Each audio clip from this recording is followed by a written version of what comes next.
Les recordamos, para la siguiente conferencia, ustedes van a poder solicitarle a nuestro personal de protocolo el formato de preguntas para que se la puedan hacer llegar también a través del personal de protocolo al señor ministro de Hacienda. Él va a hacer un conversatorio. Por supuesto, quiere interactuar con ustedes, nuestros asistentes especiales, y por eso les recordamos que tienen los formatos de preguntas. Estamos invitando a la mesa principal al señor Ministro de Hacienda y Crédito Público, el doctor Mauricio Cárdenas Santamaría. También invitamos a la mesa principal al señor Superintendente Financiero, Gerardo Hernández Correa, a la presidenta de la Asociación de Fiduciarias, Estela Villegas de Osorio, al presidente del Consejo Directivo, Luis Fernando Cruz Araujo, y al vicepresidente del Consejo Directivo, el doctor Fernando Inestrosa Rey. Cedo la palabra al señor Ministro de Hacienda y Crédito Público, el doctor Mauricio Cárdenas Santamaría.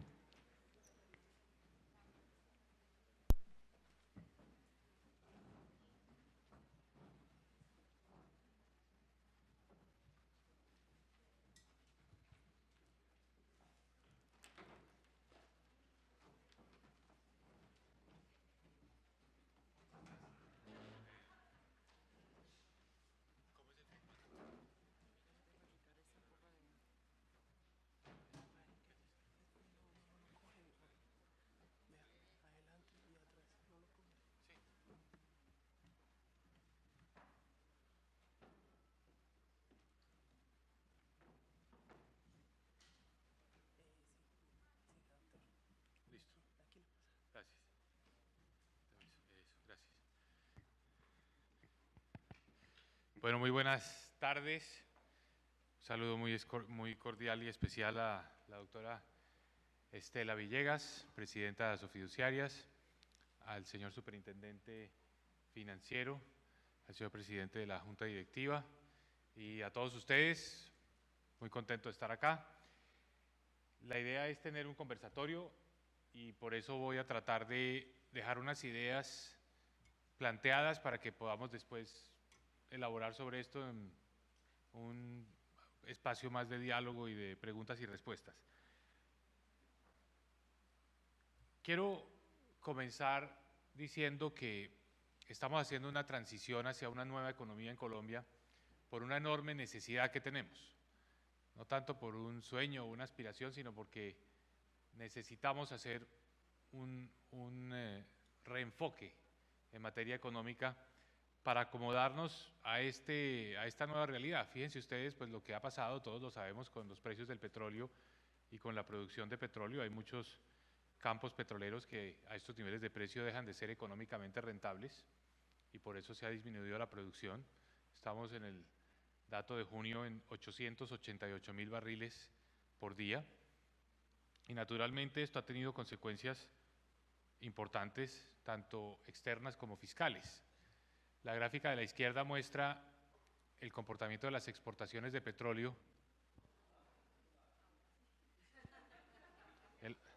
El temido apagón.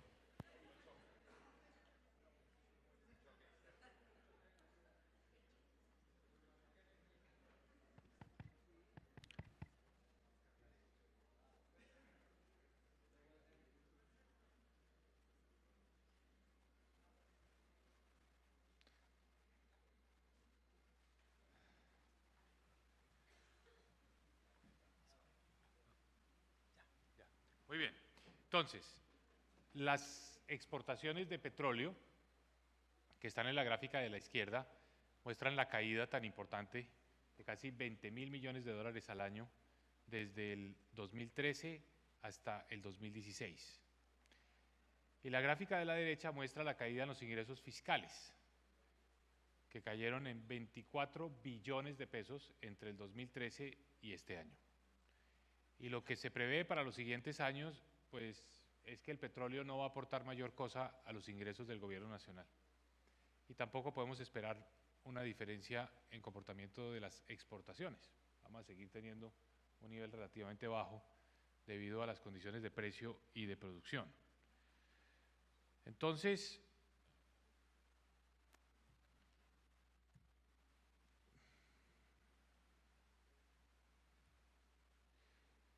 vale la pena decir que nunca antes, o por lo menos desde el año 80 que tenemos buenas cifras, la economía colombiana había estado expuesta a unos choques tan fuertes, tanto desde el punto de vista de caída de las exportaciones como desde la perspectiva de caída de ingresos fiscales. Es decir, esta economía ha estado puesta a prueba de la forma más, digamos, dramática que ha tenido en su historia reciente. Y ha resistido bastante bien, por cierto. Entonces, necesitamos reenfocar el modelo, necesitamos pensar en otros términos hacia adelante.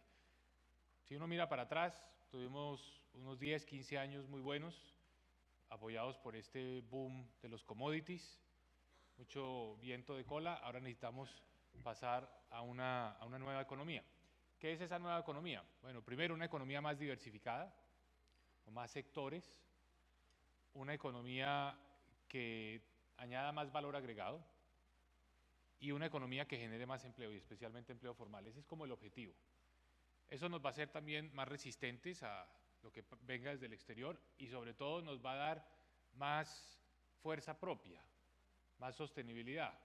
Entonces, por eso hay que enfocarnos en esa dirección. Y para lograr ese objetivo, hemos planteado la estrategia del 3x3. 3x3. 3 cimientos que son la estabilidad macroeconómica, la estabilidad fiscal, la estabilidad de precios, la estabilidad financiera, condición necesaria para que una nueva economía pueda prosperar. 3 pilares que son los ejes alrededor del cual tenemos orientado el gobierno: paz, equidad y educación. Y 3 habilitadores o políticas transversales que nos ayudan a empoderar esa nueva economía, que son un estatuto tributario reformado, orientado precisamente y compatible con esta nueva economía, unas políticas de desarrollo productivo, eso es lo que se llama ahí PDPs. El COMPES aprobó este lunes un esquema de políticas de desarrollo productivo, ahora les cuento en qué consiste eso, y toda la infraestructura, que son las APPs. Entonces, fíjense, 3x3. Cimientos macroeconómicos, los 3 pilares: paz, equidad, educación, y 3 grandes habilitadores: un nuevo estatuto tributario, unas políticas de desarrollo productivo y una infraestructura que nos sirve para apalancar esa nueva economía. Es sencillo, pero es una forma de incluir todo lo que estamos haciendo orientado en una sola dirección: construir esta nueva economía. Insisto, una economía más diversificada, una economía que al mismo tiempo genere más valor agregado y una economía que genere más empleos formales. Hacia allá tenemos que ir. ¿Para qué? Para reemplazar una fase de nuestra economía donde el crecimiento vino muy inducido desde el exterior por unas circunstancias que no se van a repetir. Esa es la nueva economía. Yo podría hablarles de cada uno de estos 9 componentes de esta estrategia del 3x3, pero me tomaría demasiado tiempo y la idea es que nos movamos hacia el conversatorio. Pero creo que para cualquiera es bastante fácil establecer el vínculo entre lo que significa cada una de estas casillas y la nueva economía. Pensemos aleatoriamente. Paz. Pues paz nos va a habilitar el desarrollo de zonas del país que hasta ahora han estado muy afectadas por el conflicto. Podemos desarrollar mejor el agro colombiano, podemos tener más turistas, eso nos ayuda a abrirle espacio a nuevos sectores de la economía. O pensemos, por ejemplo, en educación.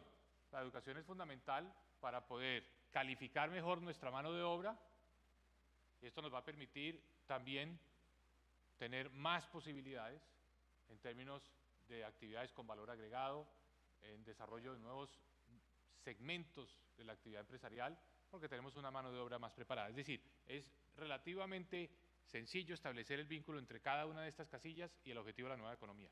Pero yo me voy a detener en algunos de ellos que creo que son de especial interés para este auditorio. En el caso fiscal, entonces nosotros tenemos una regla que nos dice cuál es el máximo déficit que podemos tener. Esa es la línea azul clara. Este año estamos en un déficit del 3.9% del PIB. Y a partir de este año tenemos que empezar a reducir el déficit hasta que alcance la línea azul oscura, que es la que está escrita en la ley de la responsabilidad, la ley de la regla fiscal, que exige una disminución del déficit estructural. El déficit estructural es el déficit que debe existir en una condición de pleno empleo y de precios del petróleo en su nivel de largo plazo. Esta es nuestra Biblia en materia de manejo fiscal y es parte fundamental de la estabilidad macroeconómica. Esto ha permitido que la deuda como porcentaje del PIB en Colombia haya venido bajando. Si ustedes comparan la deuda como porcentaje del PIB en los primeros 4 años de la administración del presidente Juan Manuel Santos, fue inferior a la de los gobiernos anteriores. En el 2015 subió un poco la relación deuda-PIB como consecuencia de la devaluación, porque recordemos que 1/3 de nuestra deuda pública está en dólares. Y al haber una devaluación, esa deuda en dólares sube en pesos. Y por eso la relación deuda-PIB, solo por el efecto de devaluación, subió en 4 puntos. Pero como ustedes ven, la regla fiscal ha permitido un manejo muy ordenado de la deuda pública. Tenemos un presupuesto que está a consideración del Congreso de la República. Aprovecho aquí para hacer un gran reconocimiento a los senadores, al senador Ángel Custodio, a los representantes a la Cámara que están presentes, porque con ellos hemos venido trabajando todo este esquema de responsabilidad fiscal. Este es el presupuesto que acabamos de presentar a consideración del Congreso. Fíjense lo siguiente, un presupuesto donde aplicamos nuevamente una dosis de austeridad inteligente, recortes en gastos generales, congelamiento de la nómina, aumentos salariales exclusivamente asociados a la inflación. Tenemos la necesidad de hacer un recorte en inversión para poder alinear nuestro presupuesto con la regla fiscal. Entonces, lo que les puedo decir es que aquí ha habido una enorme responsabilidad en el manejo presupuestal. Y hemos aplicado desde el 2015 para acá una política de recortes en el presupuesto. Aquí está el representante Didier Burgos, que nos ha acompañado en todas estas votaciones, el representante Oscar Darío Pérez también, en las comisiones económicas. Hemos tenido un esfuerzo grande de austeridad y recortes en el gasto. Y por eso podríamos decir lo siguiente: si uno mira la disminución de recursos que ha tenido el gobierno por la caída petrolera, pero también hemos tenido menos disponibilidad de recursos porque se nos ha aumentado el servicio a la deuda, por la sencilla razón de que con la devaluación pues los intereses valen más. Eso nos ha quitado 4 puntos del PIB de ingresos. ¿Cómo los hemos manejado? La mayor parte, casi 2, con recortes de gasto, 1.4 con más ingresos. Y hemos tenido un poco más de déficit, pero un déficit, primero, moderado, y segundo, que es temporal, porque la misma regla nos obliga a ir reduciendo ese déficit. No voy a entrar en los demás detalles de la estabilidad macroeconómica. En el caso de la estabilidad de precios, decir que yo estoy personalmente muy tranquilo con las decisiones que se han tomado en materia de tasa de interés, en el sentido que están produciendo los efectos esperados y deseados. La inflación, estoy seguro, ya va a comenzar a descender. Es evidente que está pasando en el caso del precio de los alimentos. Esperemos que esto sea suficiente para que le dé tranquilidad a la Junta Directiva del Banco de la República y no se requieran aumentos adicionales de tasa de interés.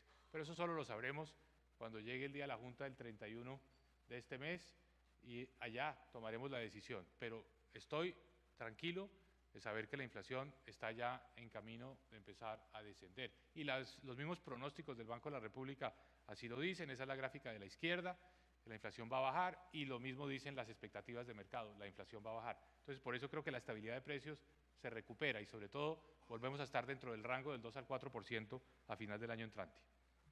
Estabilidad financiera, este es un tema importante para todos ustedes. Nosotros estamos muy tranquilos con la situación del sistema financiero colombiano, lo monitoreamos permanentemente.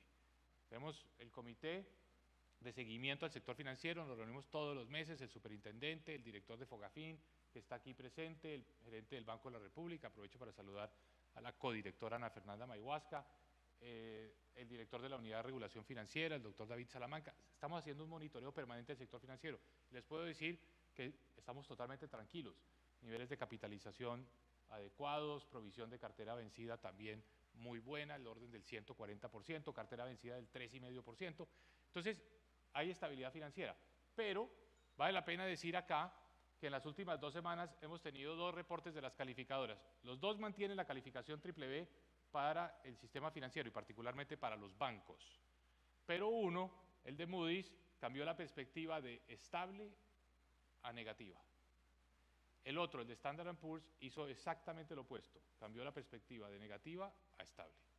Entonces vale la pena decir por qué. En el caso de Moody's, la interpretación de ellos es que el sector bancario colombiano está muy expuesto al agro y al petróleo. No es cierto.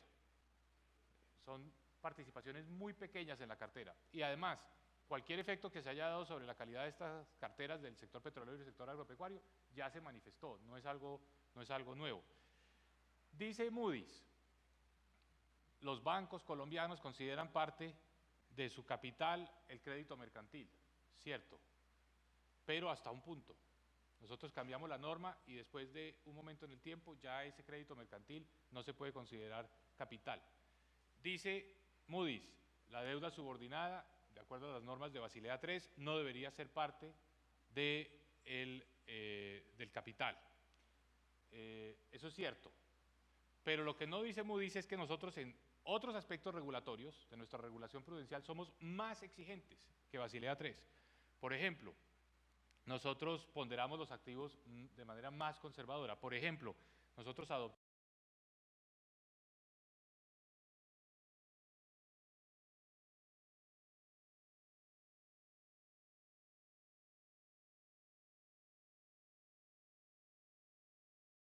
crece más, exigimos más provisiones.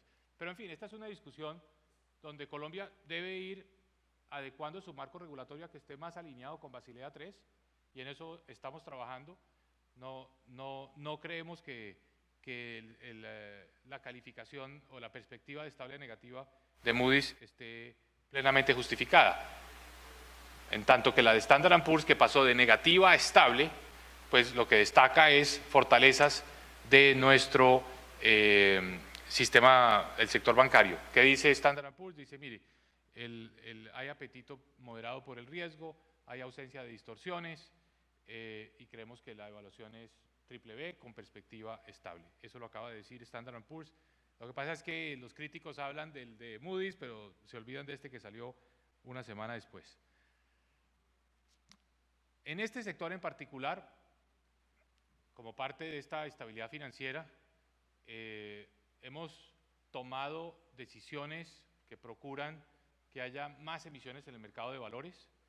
Fíjense ustedes lo que ha pasado con las emisiones de deuda pública, las emisiones de deuda privada.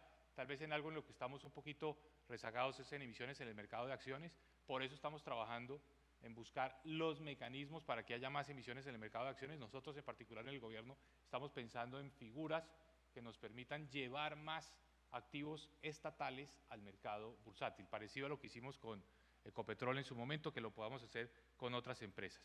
Y para eso estamos en un diálogo con el sector privado. ¿Qué se requiere para ampliar, digamos, las emisiones, profundizar el mercado de renta variable? En fin, estamos trabajando como en un formato que permita diferenciar más los diferentes tipos de emisores, que tengan unos requisitos menores para emisores más pequeños, que los requisitos sean proporcionales al tamaño de las empresas y por supuesto traer también más inversionistas, más clientes. Esto se refleja muy claramente en esta gráfica. Si ustedes miran, en el 2015 la composición en el mercado de acciones cambió dramáticamente. Hoy tenemos mucho más inversionistas extranjeros de los que teníamos en el pasado, en el mercado bursátil colombiano. Nos interesa mucho el desarrollo de los fondos de inversión colectiva, que es básicamente un nicho de negocio de ustedes, de las sociedades fiduciarias. Hoy los fondos de inversión colectiva administran 46.7 billones de pesos. Es tal vez el segmento de los fondos de inversión colectiva que ha permitido que crezca el monto de activos administrados por los FIC como porcentaje del PIB. Estamos en 7.8% del PIB, todavía es poco, necesitamos hacer mucho más. Entonces, ¿qué se requiere para aumentar este monto de activos administrados por los FIC? Necesitamos aprovechar la Alianza del Pacífico. ¿Y cómo hacemos esto? Bueno, en primer lugar, permitiendo que a través del MILA se puedan hacer transacciones de más que mercado secundario de acciones, que podamos hacer también transacciones de renta fija, que podamos hacer emisiones primarias de acciones, cosa que ya lo logramos, ya adecuamos el marco regulatorio. Este fue un trabajo en coordinación con los demás ministros de Hacienda de la Alianza del Pacífico y eso ya es una realidad. El MILA sirve para hacer todo este tipo de transacciones. Ya logramos también que digamos que a través de nuestras bolsas y a través de nuestros mercados sobre el mostrador podamos hacer todo tipo de transacciones bursátiles, primarias, secundarias, renta fija, renta variable.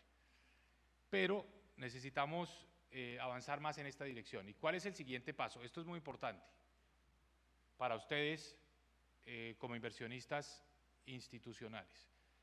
Necesitamos que las normas de regulación en los 4 países de la Alianza del Pacífico empiecen a darle un tratamiento de inversiones locales, domésticas, a las inversiones de cualquier inversionista institucional, sea un fondo de pensiones, un FIC, en uno de los países, que pueda invertir en los demás países y que no compute esa inversión dentro de los topes a inversión extranjera, es decir, que la tratemos como inversión local. Si viene un fondo de pensiones chileno a invertir a Colombia, que esas inversiones cuenten dentro del cupo de inversiones locales en Chile. Y más importante, para lograr eso, que no haya una restricción como la existe hoy en Chile y en Perú, que solo pueden hacer inversiones en países que tengan una igual o mejor calificación, porque eso hace que no puedan llegar a Colombia. Entonces, estamos trabajando con las autoridades chilenas para que los fondos de pensiones chilenos puedan llegar a hacer inversiones a nuestro país. Me voy a saltar esto, simplemente para retomar mi estrategia del 3x3 y enfatizar un punto que considero fundamental, sobre todo para poder masificar más los fondos de inversión colectiva. Necesitamos seguir en este proceso de ampliación de la clase media. Si uno mira la relación entre los activos administrados por los fondos de inversión colectiva en países desarrollados o incluso en Chile como porcentaje del PIB, hay unas diferencias enormes con Colombia. ¿Por qué? Porque estos fondos tenemos que permitir que les lleguen más a la clase media, que la clase media tenga un papel más protagónico en las inversiones a través de los FIC. Y eso se logra pues reduciendo la pobreza, ampliando la clase media. Y eso es un objetivo central de esta estrategia de la nueva economía, donde ya, por cierto, hay unos logros muy importantes. Si uno mira cómo ha caído la pobreza en Colombia, o puesto de otra forma, cómo ha aumentado la clase media, pues vemos que nunca antes habíamos tenido una disminución tan fuerte, 10 puntos porcentuales, 4.600.000 colombianos que salieron de la pobreza e ingresaron a la clase media. Esto estuvo muy asociado a la reducción del desempleo. La fuerza detrás de la reducción de la pobreza en Colombia ha sido la generación de empleo, pero no cualquier tipo de empleo, no cualquier tipo de empleo. Fíjense ustedes qué ha pasado con la generación de empleo en Colombia en los últimos años. Si ustedes miran la gráfica de la izquierda, el área sombreada en azul claro es el empleo no asalariado. Ese se ha mantenido estancado. El que ha crecido es el empleo asalariado, es decir, el empleo que devenga un salario formalmente. O piensen en términos de afiliación a seguridad social, un tema muy importante para los fondos de pensiones, muy importante para la salud. La afiliación a seguridad social es tal vez el mejor indicador para distinguir entre un empleo formal y un empleo informal. Si el empleador está pagando aportes a seguridad social, es un empleo formal. Y fíjense ustedes que a comienzos de esta década, finales de la década pasada, más o menos el 58% de los trabajadores en las 13 principales ciudades de Colombia eran informales y el 42% formales. Eso se ha modificado a 50-50. ¿Por qué? Porque tomamos las decisiones correctas con la reforma tributaria del 2012 al desmontar los impuestos para fiscales, los reducimos a la mitad. Eso ha desencadenado un proceso de generación de empleo formal realmente impresionante. Tenemos que seguir trabajando en esa dirección. Entonces, cimientos, estabilidad macroeconómica, 3 pilares, paz, equidad, educación. Hablemos un momento de los 3 habilitadores: estatuto tributario, políticas de desarrollo productivo y APPs o infraestructura. Estatuto tributario. Aquí hemos venido trabajando con el Congreso de la República en empezar un diálogo sobre la necesidad de la reforma tributaria estructural. Esa reforma tributaria estructural, el país sabe perfectamente la importancia que tiene. Y es una reforma que tenemos que producir este año para que entre en vigencia el 1 de enero del próximo año. ¿Cuáles son algunos de los elementos de esa reforma tributaria estructural?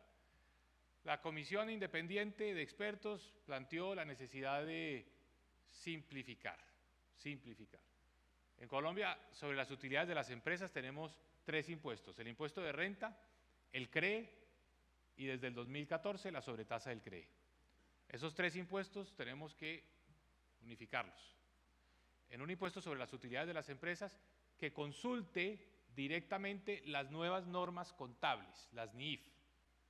Naturalmente, se tienen que hacer algunos ajustes porque las normas contables de las NIF pues no reflejan exactamente los ingresos o los costos realizados por las empresas. Las NIF nos permiten valorar mucho mejor un negocio, pero eso no quiere decir que los ingresos, por ejemplo, futuros que se están valorando se hayan realizado. Hay que hacer ajustes.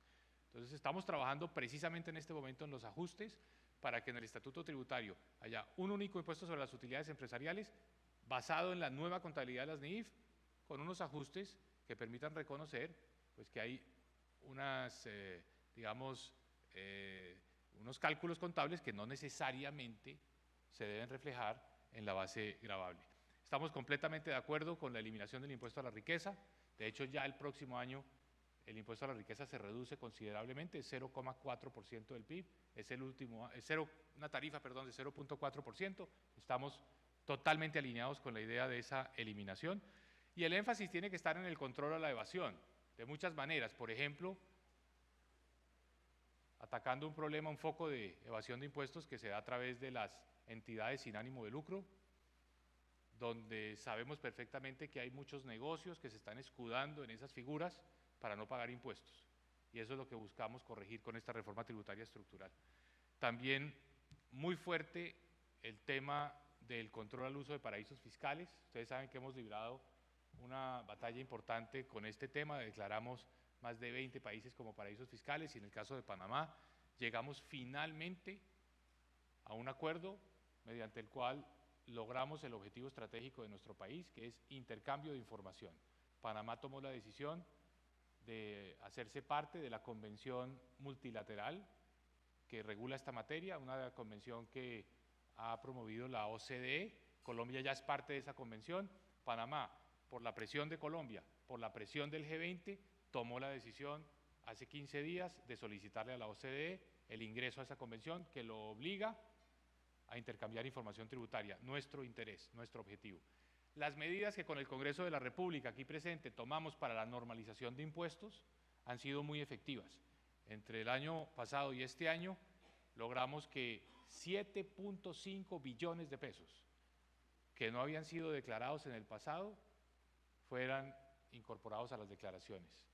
7.5 billones de pesos que pagaron el año pasado un impuesto, una penalidad del 10%, este año del 11,5%, eso nos ha dado más o menos unos 760.000, 770.000 millones de pesos de ingresos. Pero lo más importante es que entraron en el radar 7.5 billones. El año entrante tendremos el tercero y último año para esa normalización, esperemos que sea igualmente exitoso. Y la reforma también busca más equidad, y la equidad requiere progresividad en el caso de personas naturales. De manera que estamos comprometidos con esta reforma tributaria estructural.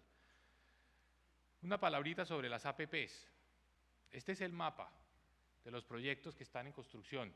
57 obras públicas con recursos del presupuesto general de la Nación, a los que le hemos dado prioridad en la política de austeridad inteligente. ¿Por qué? Porque sabemos que estas inversiones tienen un alto multiplicador y nos ayudan a mantener dinámica la economía. Por eso le hemos dado prioridad. Y además, 31 asociaciones público-privadas, 20 de iniciativa pública 11 de iniciativa privada. Todo esto va a requerir inversiones de 16.000 millones de dólares, eso es 48 billones de pesos.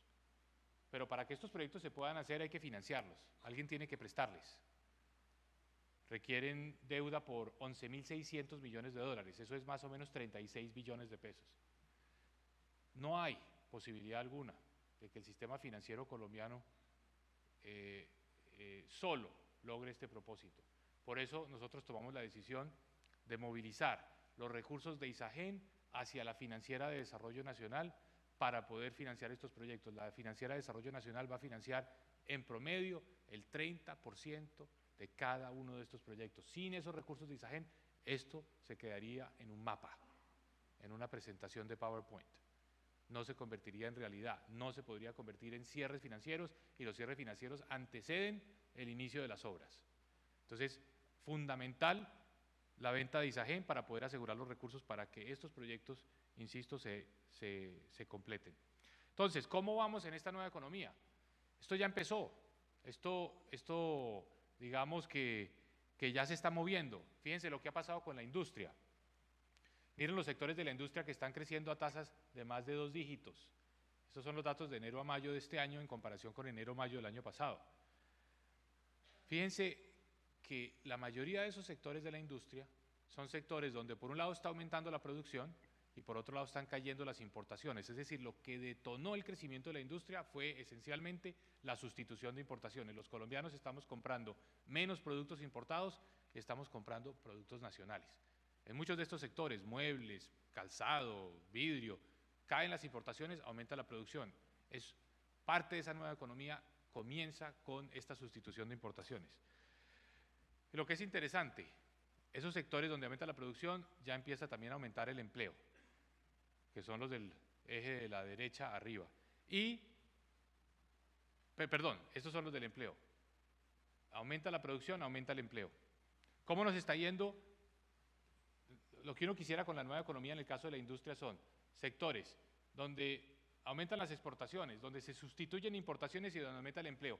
Todavía son pocos los sectores donde se dan estos 3 objetivos al tiempo, pero con el tiempo vamos a lograr que más sectores de la industria sean sectores que muestran aumento en las exportaciones, caída en las importaciones y aumento en el empleo. Pero no solo es un tema de la industria, piensen por ejemplo en la ocupación hotelera. La hotelería se ha beneficiado enormemente de la devaluación y sí que se va a beneficiar de la paz. Las tasas de ocupación hotelera, pues este año han estado muy por encima de los años anteriores, hemos batido récords. Vale la pena hablar un poco de este capítulo que no es tan comentado, que es el de las PDPs, Políticas de Desarrollo Productivo. ¿Qué son las PDPs?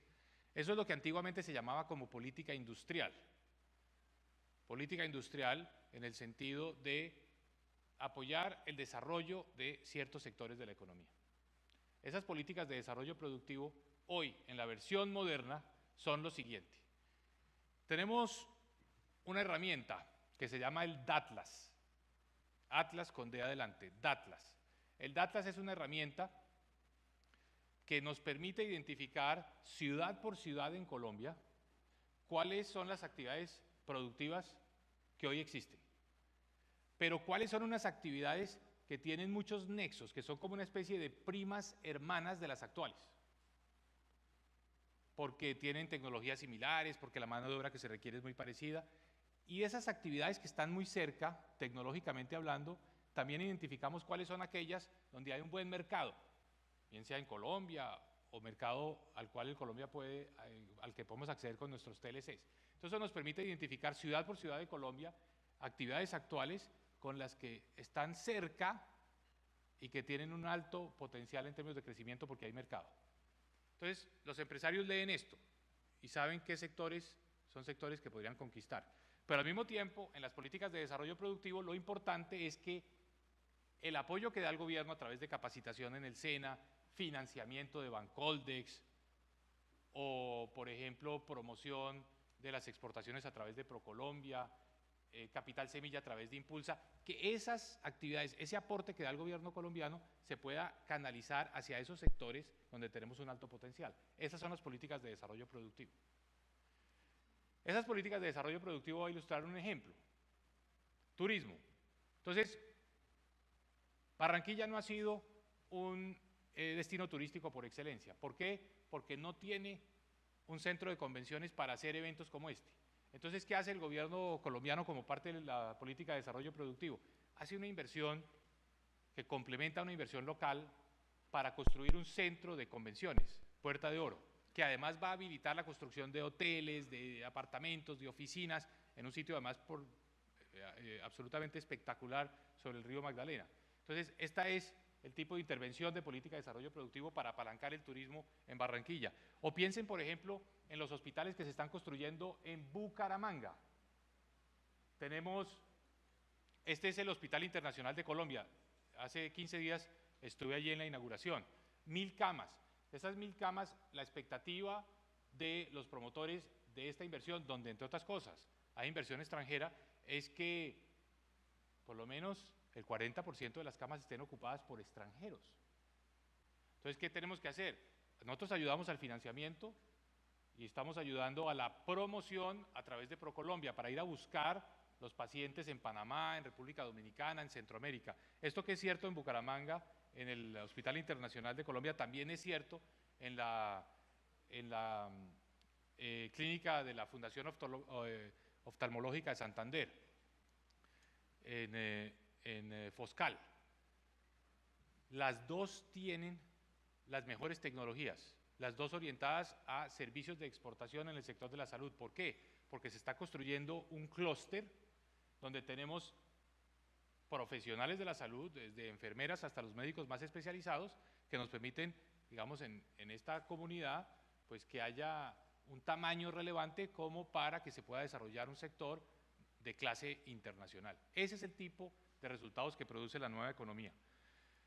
Y algo relacionado con esto, en esta nueva economía, pues tenemos que reforzar todas las medidas que por un lado nos permitan controlar la evasión de impuestos y por otro lado nos permitan luchar contra el contrabando, porque para poder desarrollar todos estos nuevos sectores, pues tenemos que asegurar que no hay formas de competencia desleal. Traigo estas fotos de hace 8 días en Buenaventura, donde pusimos en servicio los primeros escáneres que van a permitir que las tractomulas que traen los contenedores a la salida del puerto, pues puedan ser inspeccionados sin necesidad de abrir el contenedor. Antiguamente, nosotros en Buenaventura tenemos más o menos un ingreso de 800 contenedores diarios. De esos, la DIAN tiene capacidad de inspeccionar unos 6 o 7. Inspeccionar un contenedor se demora 24 horas. Entonces, por supuesto, pues la gran mayoría de los contenedores pasan sin ninguna inspección y por ahí es donde entra el contrabando técnico. ¿Qué hacemos con estos escáneres? Podemos inspeccionar en 1 hora que viene en la carga.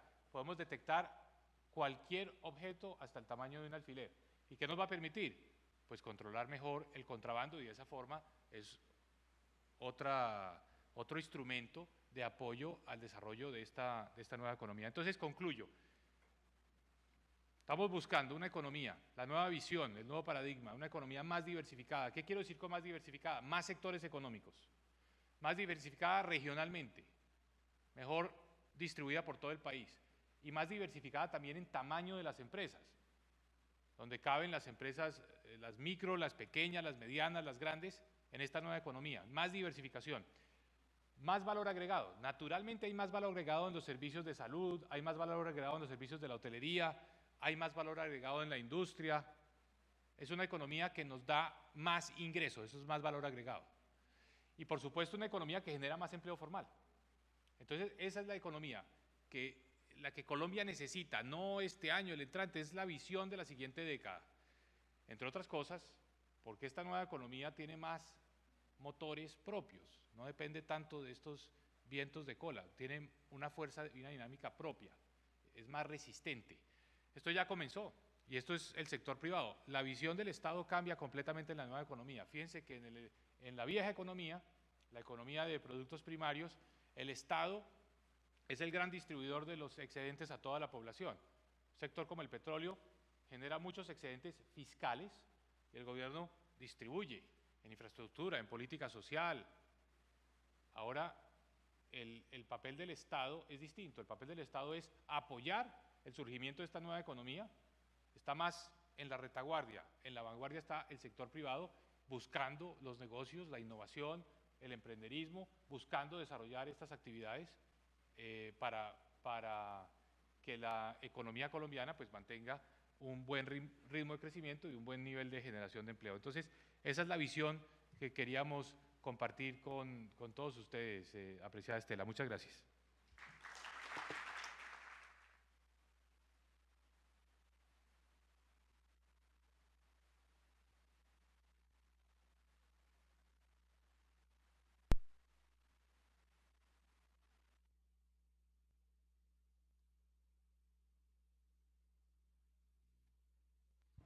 Ministro, yo voy a ser aquí de periodista entonces. No sé si hay alguna pregunta del público para darle la palabra. Yo tal vez quisiera preguntarle, ministro, algo que en el diálogo de la mañana se planteó aquí por algunos representantes del Congreso y el moderador, y es que si usted cree que en el debate de la reforma tributaria va a haber tiempo suficiente para la discusión de los temas que se van a plantear en esa reforma. Gracias, Gerardo. Mire, el país sabe que esta reforma tributaria es una necesidad y la reforma debe estar aprobada a final de este año y debe entrar en vigencia el 1 de enero del próximo año. Hemos decidido proceder secuencialmente. La primera etapa es el presupuesto general de la Nación, discusión que ya comenzó, donde hemos planteado un recorte muy importante al presupuesto para cumplir con nuestras metas en materia de déficit fiscal para el próximo año. Estamos trabajando en los ajustes a el proyecto de ley de reforma tributaria. ¿En qué estamos trabajando en este momento en particular? En el articulado, en los textos y muy específicamente en los ajustes que se requieren para la definición del nuevo impuesto a las utilidades de las empresas. ¿Por qué? Porque está basado en las NIIF y como todos ustedes saben, las NIIF entraron en vigencia por primera vez en el país este año, es decir, con los estados financieros del cierre del año pasado. Entonces nosotros hasta que conocimos los estados financieros hacia el mes de abril y mayo de este año pudimos empezar a calibrar cómo sería la base gravable, cuál sería el impacto sobre el recaudo de un cambio en esta materia. Estamos terminando ese ejercicio, tenemos un grupo de personas precisamente haciendo los ajustes sobre las normas NIIF, haciendo la traducción de las normas NIIF a las normas fiscales y terminaremos ese ejercicio de definición del proyecto de ley a tiempo para llegar al Congreso de la República para que haya un debate amplio, participativo, suficiente para que podamos sacar una reforma tributaria antes de terminar este año. De manera que estamos trabajando incansablemente en ese proyecto de ley y lo que le podemos decir es que es prioridad del gobierno, lo anunció el presidente en su discurso en la instalación del Congreso de la República, que en estas sesiones del Congreso y en este semestre en particular el gobierno tiene un foco puesto en la reforma tributaria estructural. ¿Por qué? Porque la necesitamos, por muchas razones, pero la necesita el aparato productivo colombiano, necesitamos ganar en competitividad, necesitamos poder impulsar esta nueva economía y necesitamos también darle a los mercados financieros internacionales un panorama fiscal despejado hacia adelante que nos permita reafirmar nuestra calificación BBB. ¿Por qué es tan importante la calificación BBB? Pues este es un auditorio particularmente calificado que sabe exactamente el valor que tiene esa calificación BBB, que nos ha permitido acceder a más financiamiento en mejores condiciones y por eso es un objetivo prioritario del gobierno consolidar, reafirmar, reforzar esa calificación BBB que tenemos hoy por parte de las agencias calificadoras.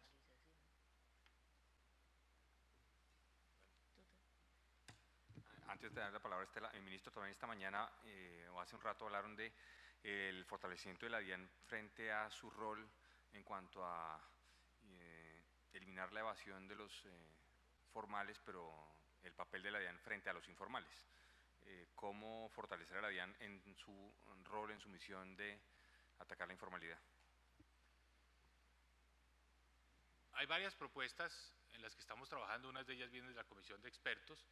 Una que nos ha parecido particularmente interesante es permitir que empresas o negocios de un tamaño relativamente pequeño, con un valor de ventas anuales inferior a 100, 150 millones de pesos, puedan formalizarse con un impuesto simplificado que recoge en un solo tributo el equivalente del IVA y del impuesto de renta, es decir, facilitar el ingreso a la formalidad de pequeños negocios. Esa es una idea en la que estamos trabajando, es una propuesta interesante de la Comisión de Expertos. Pero también la formalidad pasa por la inclusión financiera, porque en la medida en que más transacciones se hagan a través del sistema financiero, quedan registradas, quedan reportadas, es más fácil hacerles la trazabilidad. Entonces tenemos que buscar mecanismos que nos permitan limitar el uso del efectivo. Acabamos de estar en México, nos mostraron cómo una de las herramientas más efectivas para luchar contra la evasión es disminuir el valor de los costos que se pueden deducir cuando se hacen pagos en efectivo, para que se obligue a los contribuyentes a utilizar el sistema financiero que, insisto, deja la información, deja la trazabilidad y nos permite un mejor control de la evasión. Señor Ministro, precisamente en la vía de la formalidad, el instrumento fiduciario contribuye a ello. Esta mañana también veíamos cómo cerca de 1 millón de transacciones mensuales se hacen a través de los bancos, fiduciariamente. Nosotros queremos insistir en que se mantengan las normas de transparencia fiscal que hemos mantenido durante más de 30 años y que en la pasada reforma se perfeccionaron. La Comisión de Expertos mencionó muy tangencialmente a los patrimonios autónomos. Nos indicaron además que no había habido un estudio profundo para haber mencionado precisamente a este instrumento como, digamos, como un sujeto pasivo que en el futuro debería tenerse. Sería, señor ministro, fatal, porque lo eliminaría. Y realmente también se perdería con un instrumento que, como usted lo acaba de mencionar, pues asegura que las transacciones se hagan por los bancos y que la información que le llega a la DIAN a través de nuestros clientes sea trazabilidad, sea información además controlada por la superintendencia, que es realmente un gran activo para la propia DIAN. Muchas gracias, Estela. Sí, conozco la preocupación y la inquietud a raíz de la recomendación de la Comisión de Expertos de considerar un sujeto pasivo del impuesto de renta a los patrimonios autónomos, y sé que eso va en contra de lo que ha sido la práctica tradicional en Colombia desde que surgió esta industria, de manera que es un tema que estamos analizando, estamos revisando. Tal vez aprovecho para decir sobre este punto que nosotros estamos totalmente dispuestos y abiertos a escuchar todos los puntos de vista, a buscar el mayor nivel posible de concertación. Estoy seguro que ese también es el espíritu del Congreso de la República. En esta reforma tenemos que acertar, tiene que ser una reforma realmente estructural.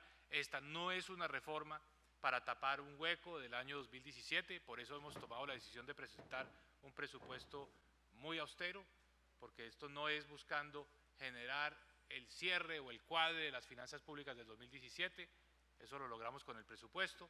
Entonces, esto nos debe ayudar a todos a pensar en una reforma que tenga largo aliento. Esta no es una reforma para, insisto, el gobierno del presidente Juan Manuel Santos, no es para cuadrar las cuentas del 2017, no es para tapar un hueco, es una reforma que nosotros la estamos pensando como un legado para el país.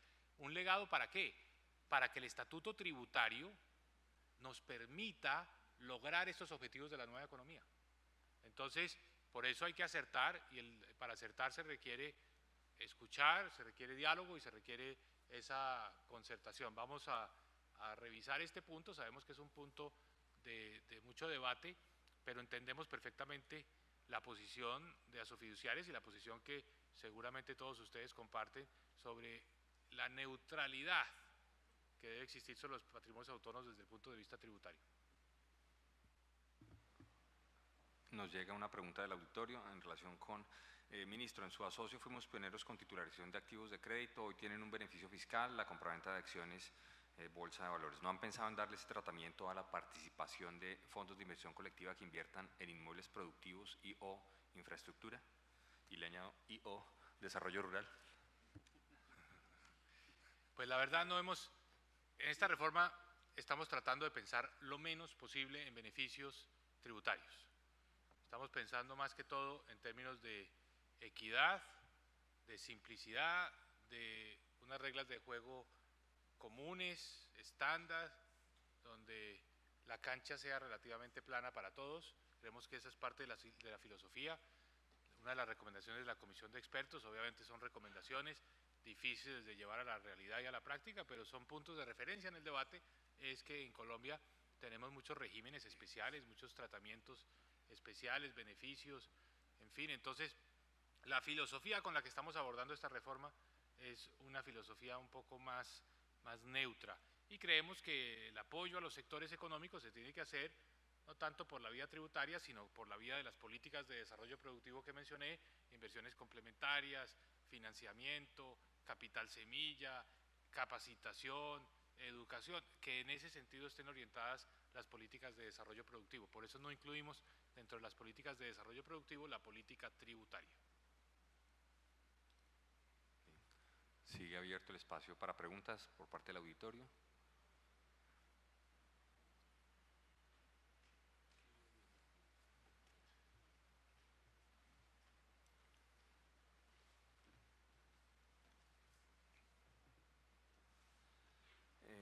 Señor ministro, ¿en qué plazo espera que Colombia tenga una tasa impositiva competitiva a nivel regional e internacional que sea capaz de atraer y retener inversionistas extranjeros?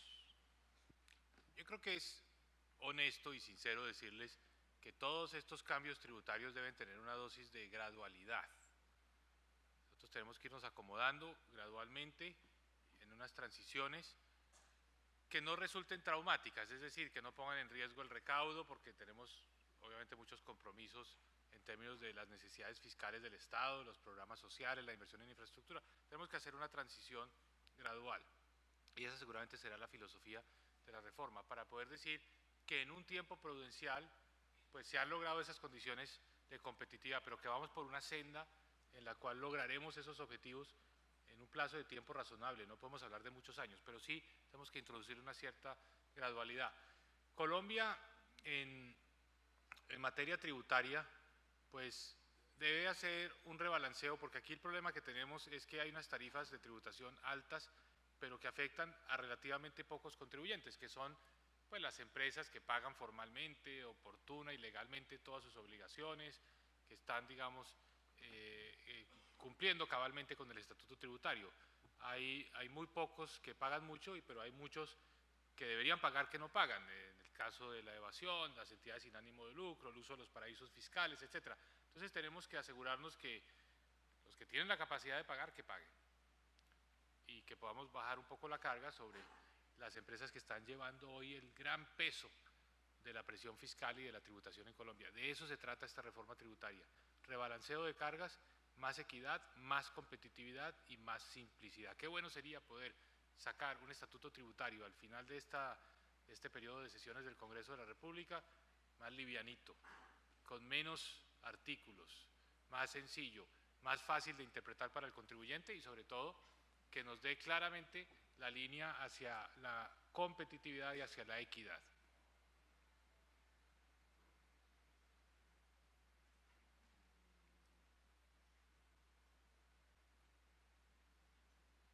Bueno, si no hay ninguna otra pregunta, le queremos agradecer, ministro, su presencia.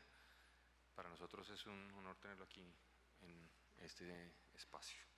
Pues muchas gracias. Si me permite decirles nuevamente, este es un sector en el que tenemos cifradas todas nuestras apuestas de desarrollo del mercado de capitales, y en particular en el contexto de la Alianza del Pacífico. Queremos que este sector sea uno de los grandes beneficiarios de esa alianza. Una fórmula que hemos venido explorando con nuestros colegas ministros de Hacienda y que quisiera dejar sobre la mesa para que ustedes reflexionen sobre ella, es que como tenemos buenos estándares aquí de supervisión del sistema financiero y de regulación por parte de la Unidad de Regulación Financiera del Ministerio de Hacienda, y eso pasa también en los demás países de la Alianza del Pacífico, que una entidad, en este caso particular, un fondo de inversión colectiva, autorizado para operar en Colombia, automáticamente pueda salir a ofrecer sus productos, es decir, ir a conseguir recursos en cualquiera de los 4 países de la Alianza del Pacífico. ¿Eso qué quiere decir? Que estableceríamos el pasaporte para los fondos de inversión colectiva.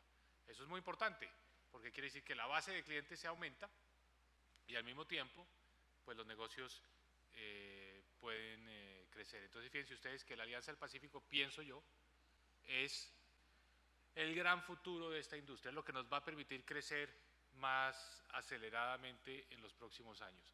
Y adicionalmente, pues están muchos negocios de esa nueva economía que van a requerir de la intermediación a través de las sociedades fiduciarias.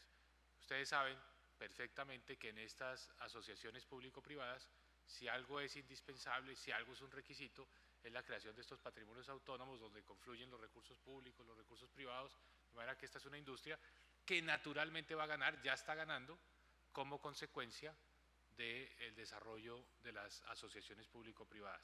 Y ese proceso de asociaciones público-privadas, el país lo está viendo hoy en el caso de las 4G muy claramente, pero tiene que empezar a verlo en otros sectores, como por ejemplo la construcción de aulas escolares, como por ejemplo la construcción de cárceles y por supuesto los proyectos de transporte masivo en las ciudades, como es el caso del Metro de Bogotá. De manera que el nicho en el que están ustedes es un nicho en el que yo veo un enorme potencial por el desarrollo interno, los proyectos de las APPs, por la ampliación del mercado, dado la reducción de la pobreza y el aumento de la clase media, y la proyección internacional, en la medida que podamos ofrecer los fondos de inversión colectiva a clientes por fuera de Colombia, a 210 millones de clientes que son los habitantes de la Alianza del Pacífico, y que podamos también tener en nuestro país la inversión de los fondos de pensiones de los demás países de la Alianza del Pacífico. O sea, tenemos una enorme agenda por delante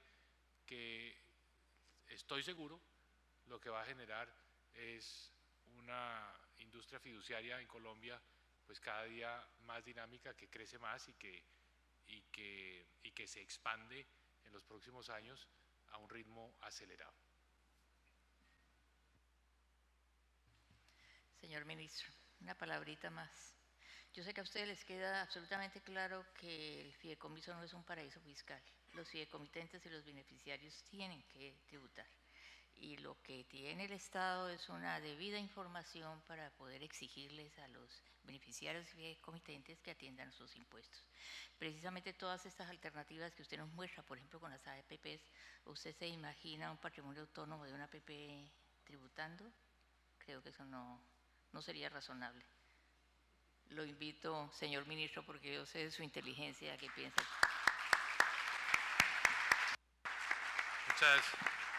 Muchas gracias, pero aprovecho para decir y reiterar que en materia tributaria nosotros tenemos el poder de la iniciativa, pero el de la decisión final es el Honorable Congreso de la República.